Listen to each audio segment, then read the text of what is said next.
So Doug and I are delighted to have an opportunity this afternoon just to share a bit of an idea with you that falls in line with what you were hearing from Holger and from Jennifer and from Valerie. The word change came up a lot.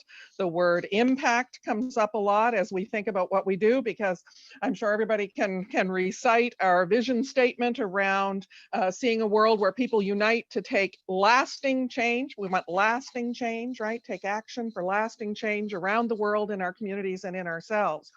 And we know that in this particular time of global pandemic, we've had lots of challenges to deal with. And so together with a number of others, we've devised a bit of an idea, a concept that we want to share with you today called Coming Back Stronger. And it's really an opportunity, Holger's favorite word, an engagement opportunity, because we know that we've got some challenges with engagement right now. And we know that we have lots of people who love to volunteer who have time, obviously, on their hands.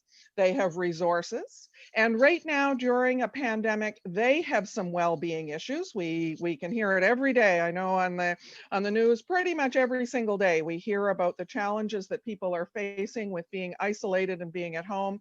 And for volunteers, that includes a loss of their identity. And so those volunteers obviously include Rotarians across North America. And this is a concept that is being discussed across North America. So that's part of the situation, that we have these volunteers. Then we also have a whole lot of people who have a variety of needs within our communities. And we know that a big part of that relates to their isolation. Holger mentioned that, the loneliness that people face and the well-being issues. And you don't have to open very many newspapers or listen to very many news reports to hear about issues related to mental health. So we've got a gap. The gap isn't just that we're trying to be physically distanced. We've got a gap between our ability as Rotarians and other volunteers to both look at our own well-being and our own mental health and the challenges we face with isolation and other issues related to the pandemic.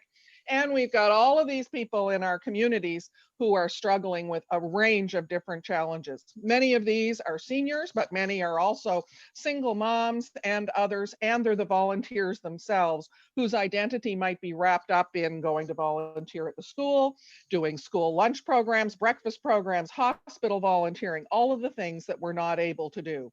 And so this is a concept that brings those different groups together, so to speak, to work with the volunteers themselves, but also to address the needs in our communities. Now, I said this is in the news, and it just so happened that this popped up on my feed today, and it was posted by Doctors Nova Scotia yesterday by a family physician who also publishes in the newspaper, who said nearly every patient I interact with is talking about concerns, challenges, upsets, losses, and fears, regardless of what they were coming to see them for. The discussions inevitably land in the realm of mental health. And we're seeing that as being a significant challenge.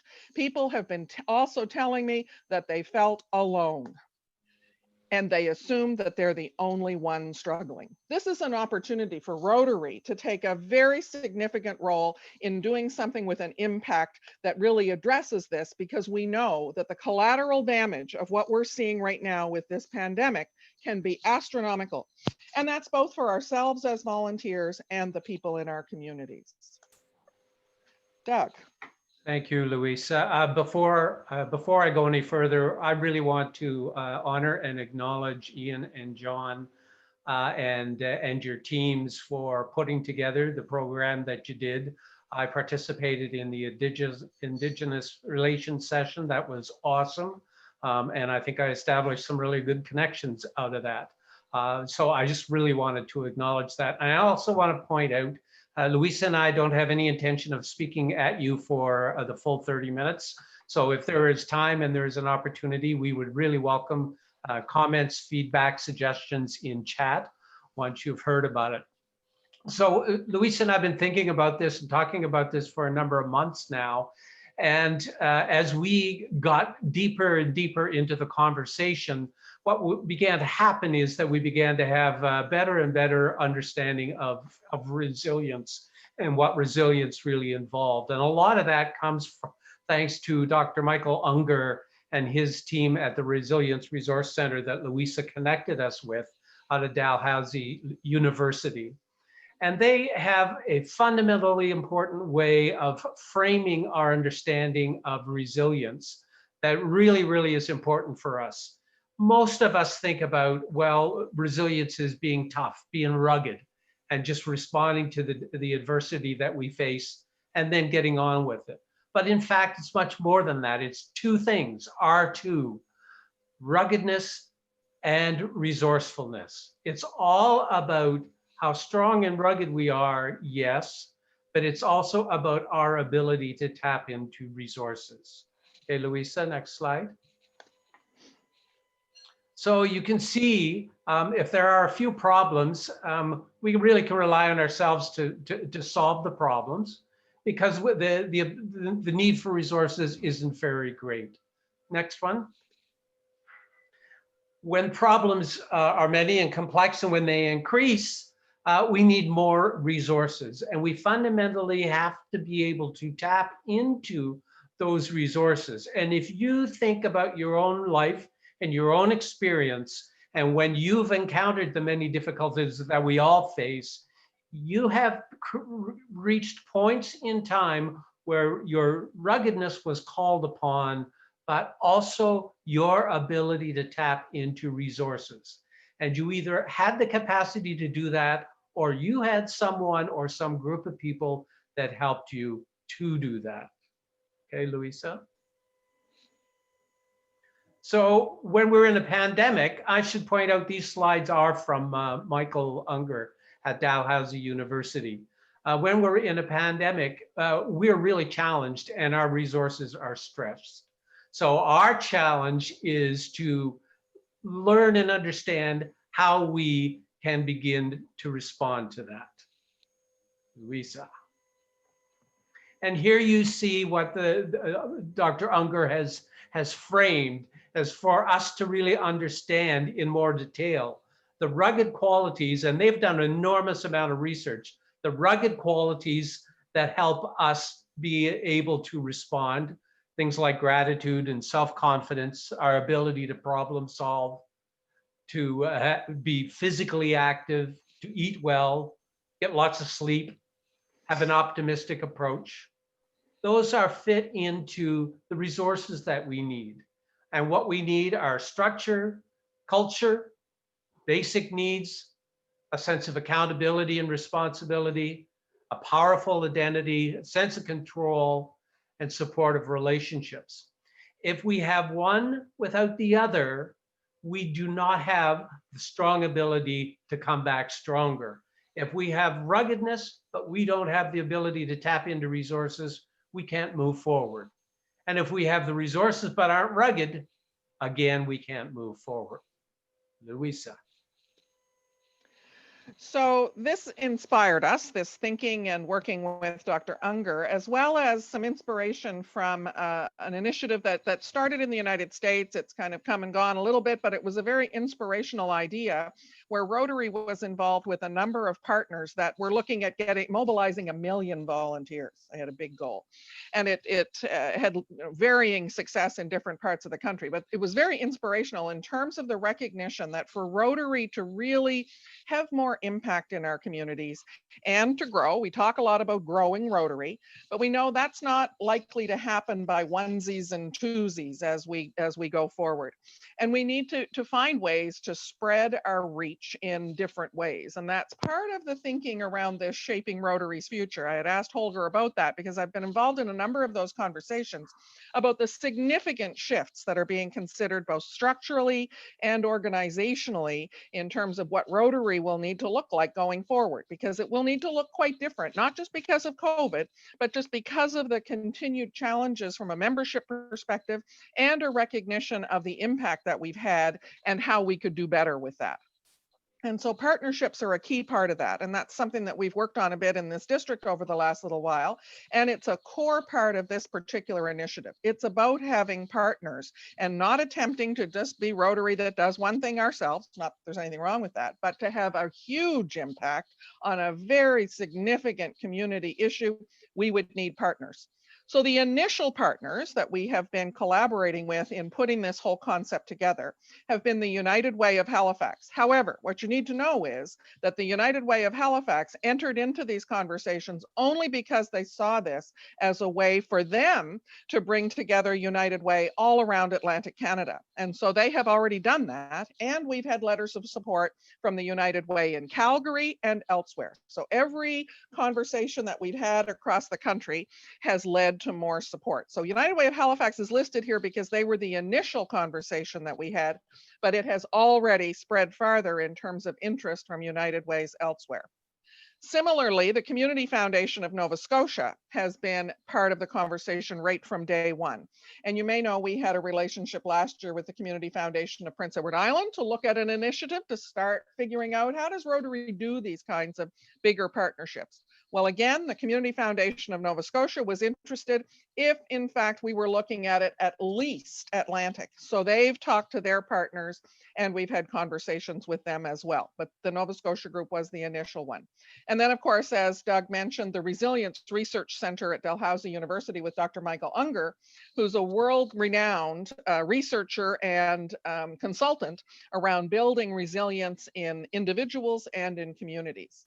So we've worked together to create what could be an incredibly powerful community resilience development approach to helping people deal with the challenges they're facing now and as we go forward. Together, we've looked at funding opportunities. We just this past week made it into the funding application for some federal money that we're hoping to be able to access to help us put this together. But we also, as I said, have support and interest in Alberta and elsewhere with United Ways, looking at different communities that have challenges with resilience. For example, there's a community in Calgary of some new Canadians that are certainly challenged that we may target as a group to start there. So the partners are critical to this. It's not something that Rotary should or could be doing on our own. And so we're pretty excited to see the response we've had from some significant partnership opportunities. Again, back to Holger's favorite word, opportunity, to extend our reach considerably. So far, these are the partners that have been involved. So here's the idea, and here's the opportunity for you, and a way in which you can support and help us in moving forward and coming back stronger. You know your communities far better than we do. Louisa talked about interest in Calgary. We've talked to people in various areas of Ontario and Eastern United States as well. And we've had conversations about different groups of people. So in Calgary, they're concerned about members of the Sudanese community who face a whole unique variety of challenges. In one community in Ontario, they're very concerned about youth. And so on. The groups in your community could be seniors, it could be youth, it could be people with mental health issues and so on. And the design works like this. In collaboration with the Resilience Research Center at Dalhousie, we would train Rotarians, community partners, and other volunteers on resilience, on what it takes to engage and involve the community.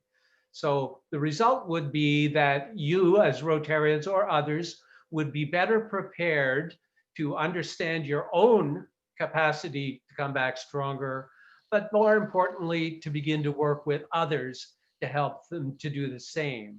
And then the idea would be that you would reach out in your community to the people in your community that you've identified yourselves through a cluster. And the cluster, the idea of the cluster is very simple, that as Rotarians, you and your fellow Rotarians would provide leadership, an opportunity to lead in your community towards improving whoever it is that you identify.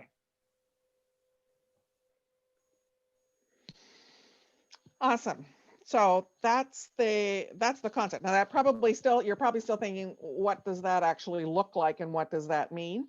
It's still preliminary days, and part of our interest today is having the opportunity to sort of launch some of the conversation in a broader way with you all, and to get your questions and to get your comments and to get a sense of whether or not this kind of broad-based dive into your community in a deeper way in partnership with other significant organizations is something that resonates with you. It's resonated with the people we've talked to so far, but this is the first time we've had an opportunity to bring it to you. And so I'm going to stop sharing my screen right now, and hopefully we can open things up and have a bit of a conversation about what can engagement in our communities and what can having significant impact as Rotarians in our communities on significant challenges today and going forward, what can and should that look like, and what are your thoughts on that? So Louisa, Barb Pate has put a question in. What are some examples of what could be done in a community with this initiative model? I'll go right back to the Sudanese community in Calgary. Louisa talked about the response. So Rotarians in Calgary have been very concerned.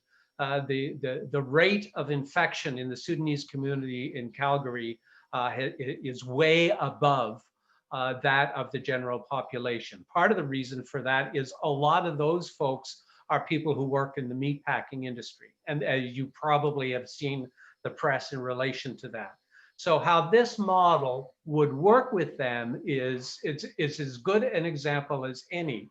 So the Rotarians, the United Way, the city of Calgary, because they already have a three-way partnership, would be the core group that would begin by receiving the training from Dr. Unger and his team on resilience to strengthen their own individual resilience, to better understand how they could do the same in the cultural context there, and to begin work with that community.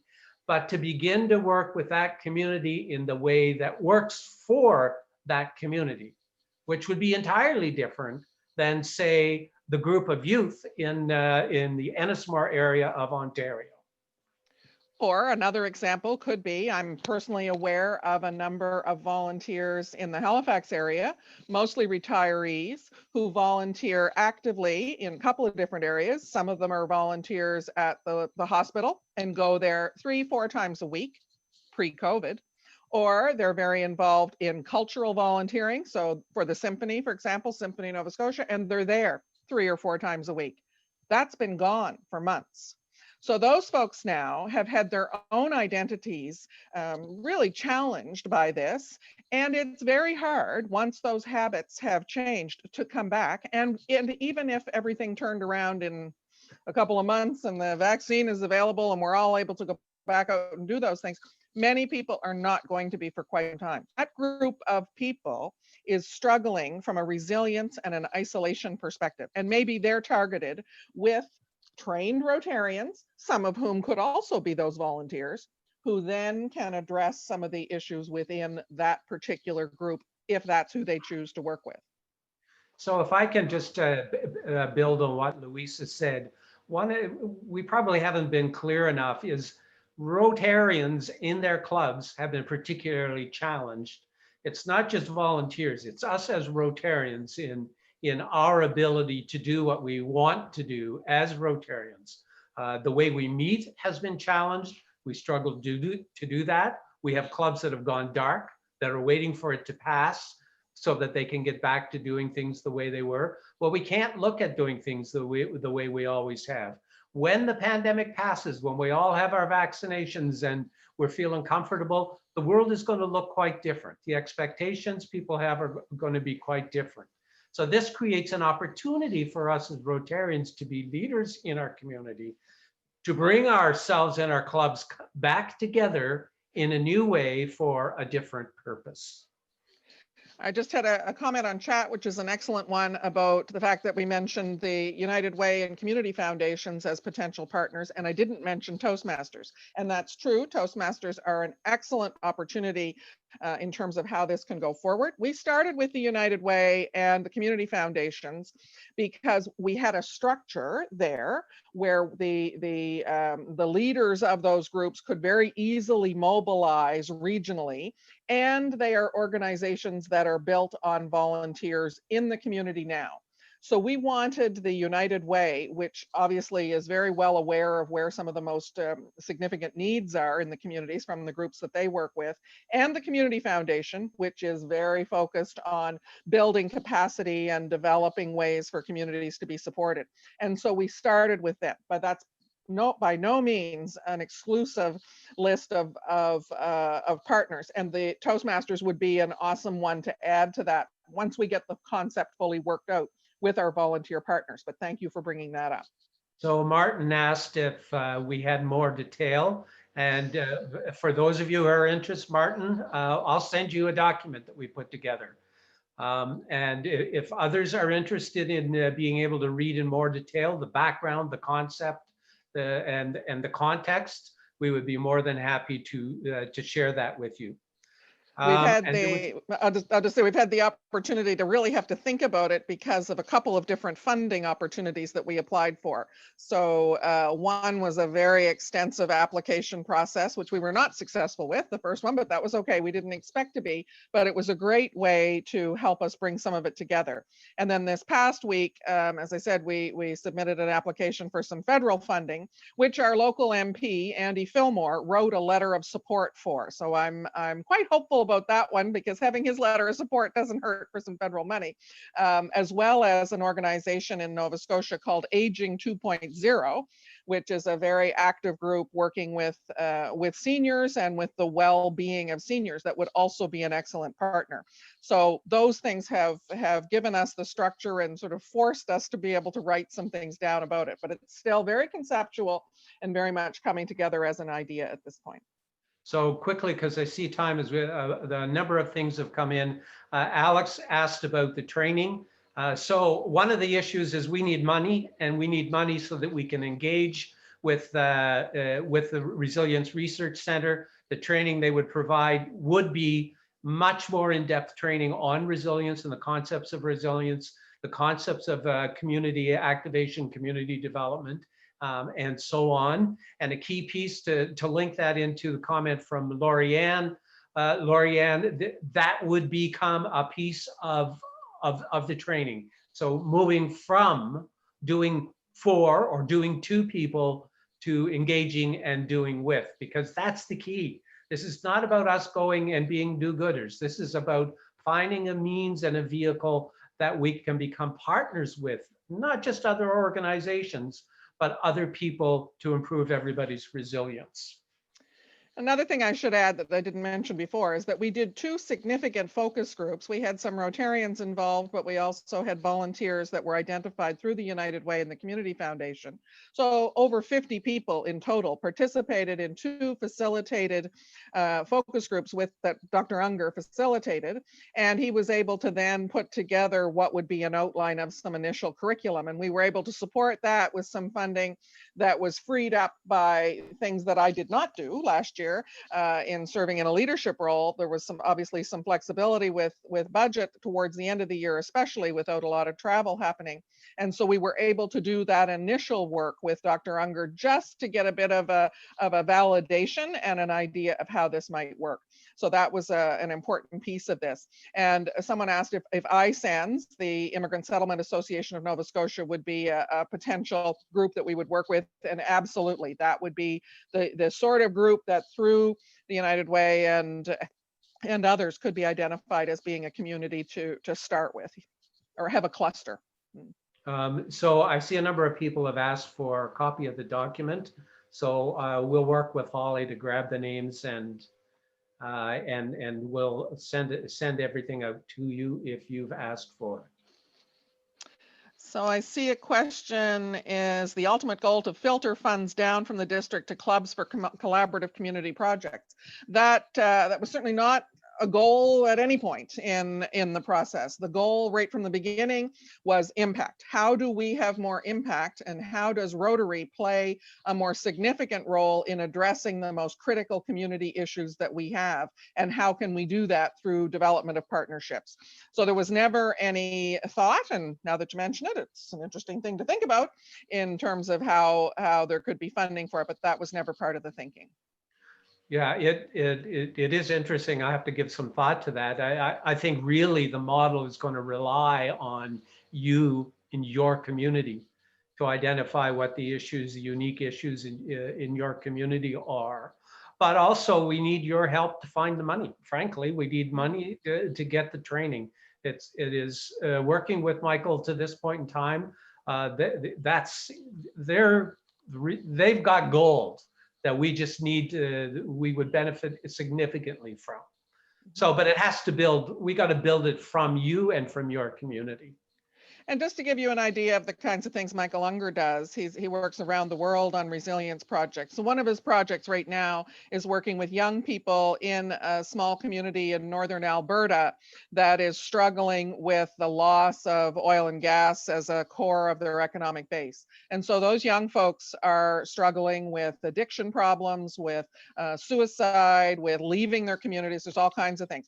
So he is the guy who is in there working with that group on resilience development. So this is the sort of thing that he does on a regular basis. And so, you know, that we're pretty happy in terms of the partnership that he brings to us. But the identification of the groups and the problem in your community, or problems, or maybe a particular club chooses a particular area to work on, that's totally open. We're not saying it needs to be one versus another. As you've heard, everything from new Canadian community to seniors to single moms to whoever is struggling with the impact of this, but it starts with the volunteers themselves. So we've said very clearly, first we have to help our volunteers ensure they're resilient before they can become mentors or coaches or supporters or facilitators or whatever word we choose to help others with the same thing. So there's a question from Barb around the initial investment. And the investment that, if you're thinking about your club, what the club might need to be able to put forward, it probably doesn't have to be very big. We've already started conversation with Rotarian in Pennsylvania, who is apparently a master at getting funds from the Rotary Foundation. So our conception is to develop partnerships with other communities in other areas, other countries, and work things that way. So we did put in an application for some money, but that could be leveraged as part of a bigger project or grouping of projects. And I see people are mentioning other places or asking, what about this, what about that in terms of funding? So far we've just been us. We haven't had an opportunity yet to go a lot farther in terms of looking at funding applications, because as you know, it's not a small job to put together an application for funding, and it required contributions from our partners. So the first one we did, as I said, was an excellent sort of experience to go through, even though we didn't have much hope of the funding. It was for millions, so we thought, why not just try it and learn how to do this. But it was a great exercise, because it meant that, again, we had to develop those relationships. So the executive director of United Way, the executive director of Community Foundation, Dr. Unger, they all had to write and contribute pieces to help us do that. So now we've got that. So this last one that we did last week was pretty easy to do. And Doug and I pulled it together in 24 hours or so by the time we got the letters of support. The letter of support from Andy Fillmore, I got in 6 hours to get that letter back from him from first asking for it. So we're starting to get some pieces together, and we're certainly open to looking at application for other funding. We'd like help, and we'd like to now extend this a little bit, because it's not a trivial job to do that, but we're certainly open to it. So I see our time has almost run out. I just want to make one last comment and an observation to those of you who are thinking about it. And perhaps if you're wondering about the purpose of your club or the focus of your club or how you can move forward and so on, I think that based on the response that we have been getting from people, that people, there's something about this that really resonates with people. And if I think of, you think about yourselves in your community and begin reaching out and having that conversation with others in your community, I think that you will find that it resonates well. And one last quick comment. Thank you very much, John Slip, for linking this with the other issues and the other conversations that are going on this morning. And thank you for taking the leadership to bring us as part of the conversation. Thanks.